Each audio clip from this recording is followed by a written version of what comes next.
गुलबुआ। हा किस्सा खूप वर्षांपूर्वीचा आहे। आम्ही प्रायव्हेट गाडीने एकदा गावी जात होतो। रात्रीच्या वेळी असा प्रवास करताना नेमका कोणता प्रसंग किंवा अनुभव येईल काहीच सांगता येत नाही। तर आम्ही रात्रीच्या वेळी घाट रस्त्यातून जात असताना आमच्या पुढे एका गाडीचं ॲक्सिडेंट झालं होतं। गाडी अचानकच रस्ता सोडून एका झाडावर जाऊन आपटली होती। गाडीच्या समोरच्या काचा फुटून त्या रस्त्यावर पसरल्या होत्या। हा अपघात नेमका किती वेळापूर्वी झाला होता, कसा झाला होता हे आम्हाला कळलं नाही। पण तिथे काही गाड्या उभ्या होत्या, त्यात पोलिसांचीही एक व्हॅन दिसत होती।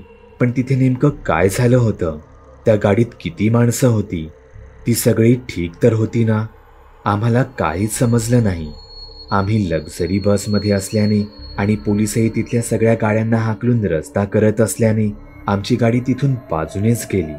तेव्हा माझ्या कानावर सांडवतं ऐकू आलं, त्या कार ड्रायव्हरने रस्त्यावर भूत पाहिलं होतं। माझं तर डोकंच सुन्न झालं।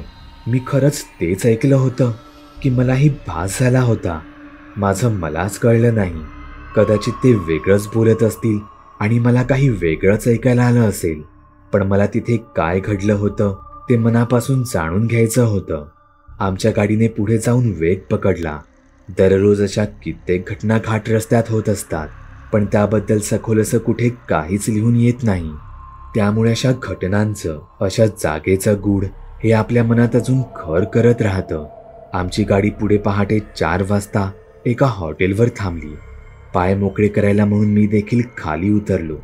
मी तिथून वॉशरूमला गेलो तर तिथे 2 माणसं आधीच त्या अपघाताबद्दल बोलत होती। मीही मग त्यांच्याजवळ गेलो आणि तो प्रसंग ऐकू लागलो। तो माणूस गाडीने एकटाच चालला होता। तो सतत गाडीच्या साईड मिररमधून पाठी पाहत होता। त्याच्या मनात कसली तरी भीती होती। कपाळावर जमलेले घामाचे थेंब हे स्पष्ट सांगत होते। त्याच्या मनात अनेक विचारांनी घर केलं होतं। त्याचे अस्थिर झालेले डोळे त्याच्या मनात असलेली चलबिचलता सांगत होते। तो तसा साईड मिररमधून पाठी पाहत असताना त्याचं लक्ष समोरच्या मिररकडे गेलं। त्याला दिसलं गाडीच्या पाठच्या सीटवर एक भयानक चेहऱ्याची बाहुली बसली आहे। तसं त्याने घाबरून झटकन मागे वळून पाहिलं तर पाठी तर कोणीच नव्हतं। पण त्याच्या मनातील भीती अजून कमी झाली नव्हती। त्याने भीतीचा आवंढा गिळला आणि गाडीचा वेग वाढवला। त्याची गाडी रस्त्यावरून सुसाट वेगात निघाली होती। तो आता वळणावळणाच्या घाट रस्त्यावर आला होता। त्याची नजर सहज रस्त्याकडेच्या एका झाडावर गेली। त्याला तीच बाहुली एका झाडावर लटकलेली दिसली। तिला पाहून त्याचे डोळे भीतीने मोठे झाले, पण तो अजूनही गाडीवरचं त्याचं नियंत्रण राखून होता। त्याच्या बाजूने एक गाड्या त्याच्या गाडीला अगदी चाटून जात होत्या, पण त्याने अजूनही त्याच्या गाडीचा वेग कमी केला नव्हता। इतक्या त्याच्या समोर तीच बाहुली येऊन पडली। भीतीने त्याचं गाडीवरचं नियंत्रण सुटलं आणि गाडी एका झाडावर जाऊन आदळली। त्याच्या गाडीचा अपघात झालेला पाहून पाठची गाडी रस्त्याकडेला थांबली। गाडीतून एक जोडपं उतरून त्या माणसाकडे गेलं। अपघातात त्या माणसाला इतकं काही लागलं नव्हतं, पण तो गाडीत बसून ओरडत होता, सोड सोड माझा गळा। त्याच्या म्हणण्यानुसार पाठच्या सीटवरून कोणत्या तरी बाहुलीने पाठून त्याचा गळा आवळला होता। तो त्यांना त्यांच्यासोबत रस्त्यात घडलेला सगळा प्रसंग सांगू लागला। ते जोडपं त्याला सांगायचा प्रयत्न करू लागलं की असं काहीच नाही आहे, तुम्हाला भास झालाय। पण इतक्यात त्यांच्या त्या गाडीच्या पाठच्या भागातून एका मुलीच्या रडण्याचा आवाज आला।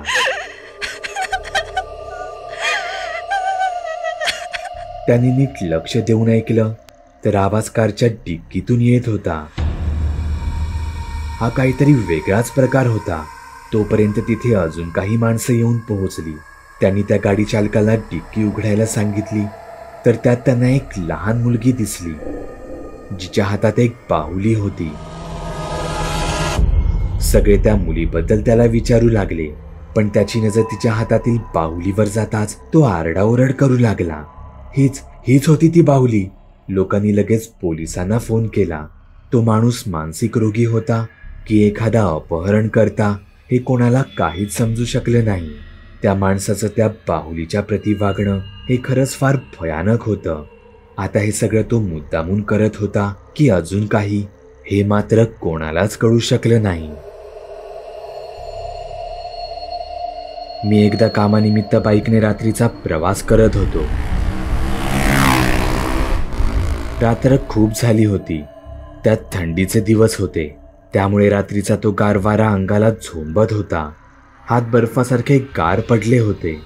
मी एका छोट्याशा हॉटेलात कॉफी घेतली आणि पुढे रस्त्यात कुठे खायला मिळेल म्हणून एक बिस्किटचा पुडा सोबत घेतला आणि पुन्हा माझ्या मार्गी निघालो. रात्रीची बाईक रायडिंग करायची थ्रिल काही औरच असते. त्यात आता हळूहळू डोंगराळ भाग लागला होता. मी बाईकने काही अंतर पुढे गेलो असेन, तोच मला काही अंतरावर एका झाडाखाली कोणीतरी बसलेलं दिसलं.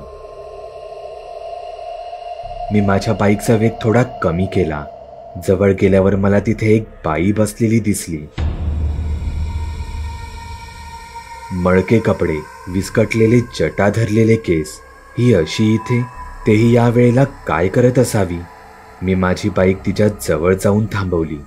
माझ्याकडचा बिस्किटचा पुडा काढून मी तो तिला देण्यासाठी माझा हात पुढे केला, पण तिचं जणू माझ्याकडे लक्षच नसावं. मी पुन्हा एकदा तो तिच्याकडे करून म्हणालो, बाई, हा घ्या पुडा, थंडी खूप पडली आहे, खाऊन घ्या. तसं तिने तिच्या भयानक अशा गूढ नजरेने माझ्याकडे पाहिलं. तिचे डोळे पाहून तर मी घाबरलोच. ही एखादी वेडी वगैरे असली तर उगाच काहीतरी मारायची वगैरे, म्हणून मी माझा हात पाठी घेणार तोच तिने माझा हातच पकडला. तिच्या हाताची पकड अपेक्षेपेक्षा तरी फारच घट्ट वाटत होती. माझा मुलगा कुठे आहे? तिचं हे वाक्य ऐकून मला पटलं होतं की ही एक मनोरुग्णच असावी. आता इथून लवकरात लवकर निघालेलंच बरं, असं म्हणत मी माझा हात तिच्या हातातून सोडवायचा पूर्ण प्रयत्न करत होतो. तशी ती पुन्हा म्हणाली, माझा मुलगा कुठे आहे? कुठे आहे माझा मुलगा? आता तर तिने तिच्या दोन्ही हातांनी माझा हात घट्ट पकडला होता. तिची पकड इतकी मजबूत होती की त्या हातात पकडलेला बिस्किटचा पुडा देखील हा माझ्या हातून खाली पडला. कोण मुलगा? मी नाही ओळखत तुमच्या मुलाला, मी तिला सांगायचा प्रयत्न करत होतो, पण ती हे ऐकण्याच्या मनस्थितीतच नव्हती. ती माझ्या अंगावर येऊ लागली. तिच्या बोटांची नखं आता माझ्या मनगटाला, हाताला टोचत होती. मी होता नव्हता सगळा जोर एकदाच लावला आणि तिला माझ्यापासून लांब ढकललं. तशी ती खाली जमिनीवर पडली. मी लगेचच माझी बाईक चालू केली आणि तिथून कसा तरी पळून गेलो. मला एकदा आजी म्हणाली होती, कारणाशिवाय विराण जागी निर्मनुष्य रस्त्यात थांबू नये. तशी ती बाई उठून बसली आणि माझ्या बाईक पाठी अचानक धावू लागली. माझ्या अंगातून भीतीची एक लहरच गेली. क्षणभर तर असंच वाटलं की ही बाई धावत येऊन माझ्या बाईक पर्यंत पोहोचते की काय. पण मी स्वतःला कसं बसं तिच्या तावडीतून सोडवलं होतं. नशीब या सगळ्यात माझी बाईक कुठे स्लीप वगैरे झाली नाही. मी बराच पुढे निघून आलो होतो, पण माझ्या छातीतील धडधड ती अजूनही तशीच सुरू होती. मला कुठेतरी काही वेळासाठी थांबावंच लागणार होतं. डोंगर रस्ता संपल्यावर मला पुढे पहिलंच एक हॉटेल दिसलं. मी माझी गाडी कडेला लावली. तिथे आधीच एक प्रायव्हेट बस आली होती. माणसांची गर्दी बघून माझ्या जीवात जीव आला. माझी नजर सहज त्या बस जवळ गेली. समोरचं दृश्य पाहून माझी वाचाच बसली. मला समोर तीच बाई बस जवळ काहीतरी पडलेलं गोळा करत असलेली दिसली. तिच्या हातात तर मी दिलेला तसाच बिस्किटचा पुडाही होता. पण ही इतक्या लवकर इथे आली तरी कशी? मी धावत त्या हॉटेल मालकाला जाऊन भेटलो.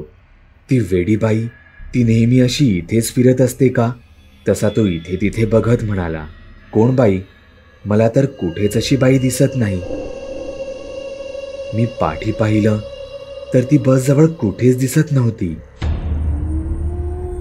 मी संपूर्ण बस भोवती एक फेरी मारली. ती तिथे कुठेच नव्हती. आता तर मलाच वेड लागायचं बाकी होतं. तो हॉटेल मालक लांबून माझ्याकडे मलाच वेड लागले की काय या नजरेने पाहत होता. त्या रात्री मला जे काही दिसलं, मी जे काही अनुभवलं, ते नेमकं काय होतं हे मला आजही कळू शकलं नाही. गावाकडच्या भूतांच्या गोष्टी.